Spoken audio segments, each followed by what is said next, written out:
வணக்கம் எல்லோருக்கும். என் பேர் புவன் பூபாலசிங்கம். 2022 அக்டோபர் மாதம் 12ஆம் தேதி மதியம் 2 மணி அளவில் ஒரு விபத்தொன்று நடந்தது. உங்களுக்கு எல்லோருக்கும் தெரிந்திருக்கும், என்னையும் உங்களுக்கு தெரிந்திருக்கும். நீதிக்காக நான் போராடி கொண்டிருக்கின்றேன். இதில் இப்போ கேஸ் நடந்து கொண்டிருக்குது. இந்த கேஸ் நடந்து கொண்டிருந்தா அவர்கள் இதை பிற்போட்டு ஜூரி என்று சொல்லி ஜூரியில இருந்து அதை கேன்சல் பண்ணி இப்போ தீர்ப்பு வழங்குறதுக்காக ஏப்ரல் மாதம் 17ஆம் தேதி வெள்ளிக்கிழமை 9 மணிக்கு 50 ஈகிள் டிரைவ் அதில் இந்த கோர்ட்ஸில் தான் பப்ளிக்கில் நடக்குது. அந்த நீதிக்கு கோருறதுக்காண்டி நான் எனக்கு நடந்தது இன்னும் ஒருத்தருக்கு எங்களோட ஃபேமிலிக்கோ எங்களோட கம்யூனிட்டிக்கோ நடக்கக்கூடாது. நீங்கள் எல்லோரும் எனக்கு ஒரு ஒத்துழைப்பு வரும் சேர்க்கணும். ஏனென்றால் நான் இந்த மகளை இழந்தேன், என்ன மனைவி இழந்தேன். இது வீட்டுக்கு போனால் என்னால் என்ன செய்யணும் என்று தெரியாமல் இருக்கிறது. ஏனென்றால் இது ஒரு பகல் நேரம். ஆனால் எனக்கு இரவில் தான் பகலும் இரவும் ஒன்றாத்தான் இருக்குது. ஆனால் இந்த வாழ்க்கையை நான் இருக்கிறது வாழ்வா சாவண்டு இருக்கிறேன். உங்களோட கை கோத்து உங்களை கேட்கிறேன், கைகுப்பி கேட்கிறேன். நீங்கள் இந்த இதுக்கு எனக்கு ஆதரவு தரணும் என்று. இது இன்னும் ஒரு சமுதாயத்துக்கு நடக்கக்கூடாது. இப்போ நாங்கள் போனால் ஒரு 1-2 பேர் தான் அங்கே கோர்ட்ஸில் நிற்கிறோம். ஆனால் இதே நேரத்தில் அந்த எங்களோட ஃபேமிலியை கொன்ற ஆளோட அவைய 10லேருந்து 15 பேர் ஒவ்வொரு காலம் வந்து கொண்டிருக்கிற பாருங்க. குற்றம் செய்தவர்களுக்கு இவ்வளவு ஆதரவு என்றால் குற்றம் ஒன்றும் செய்யாத எங்களுக்கு இவ்வளவு கஷ்டமா இருக்குன்னு பாருங்க.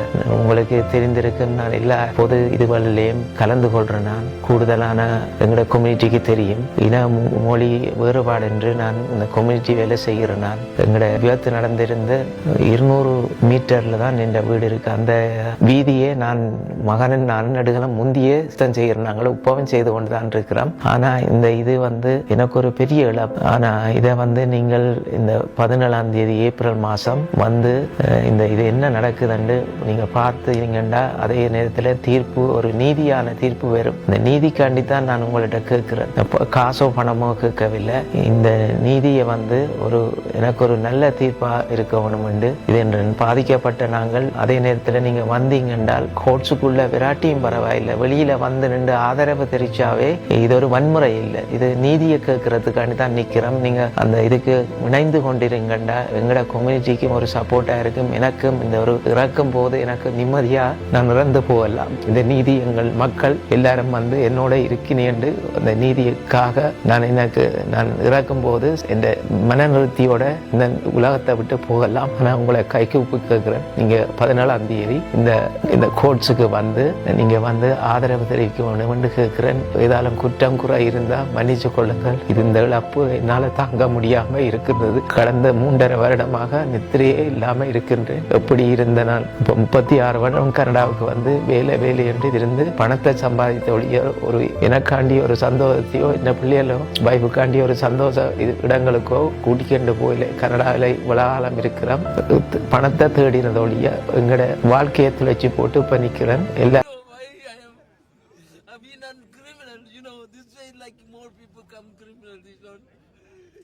This happened, anyone happened this is like my life, like 5 minutes. Then you say you have a kid, in the world, everybody have kids. One day everyone have a kid, This happened, That's a human, this is a law. In the judges, he has experience. This is not experience, not one day.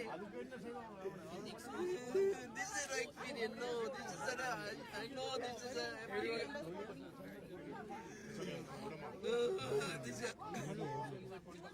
I think on behalf of the family, what we want everyone to know is that this fight is not over. It's quite unfortunate because everyone here, we just want justice. I think, something that it's deep and it's in the end of the day, we know the lives can't be bought back, but we want this to be a fair hearing. A similar case in 2018, the person was sentenced for 8 years. And today he walked away with nothing, just scotch-free. And I understand there was no intent, obviously. But, when you operate a motor vehicle, you have the responsibility. You have the responsibility of, you being behind a wheel.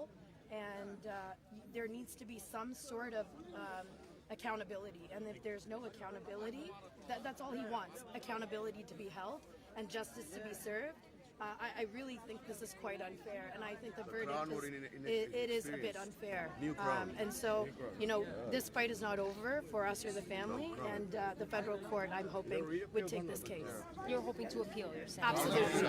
Can I get you to say spell your first and last name and your relation to the family?